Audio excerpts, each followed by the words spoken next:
સમાચારમાં આગળ વાત કરીએ તો ગંભીરા બ્રિજ દુર્ઘટના મામલે જળશક્તિ મંત્રીનું નિવેદન આવ્યું છે।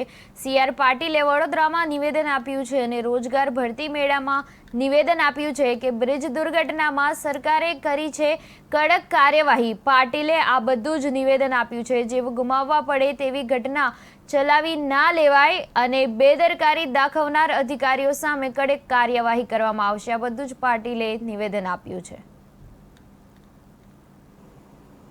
કોઈ પણ બનાવ બને છે ત્યારે સરકાર એ કોઈની પણ હોય એ ચોક્કસપણે ઇન્ક્વાયરી કરતી હોય છે, પણ હું આપને એમ કહીશ કે આની અંદર પગલાં લેવાના શરૂ કર્યા છે। ગુજરાતના માનનીય મુખ્યમંત્રી શ્રી ભૂપેન્દ્રભાઈ પટેલ એમણે પણ કેટલાક અધિકારીઓને સસ્પેન્ડ પણ કર્યા છે અને હું પણ એમને વિનંતી કરીશ કે જરૂર એમાં કડકમાં કડક પગલાં લે। દોષિતોને કોઈ પણ હાલતમાં છોડવા જોઈએ નહીં।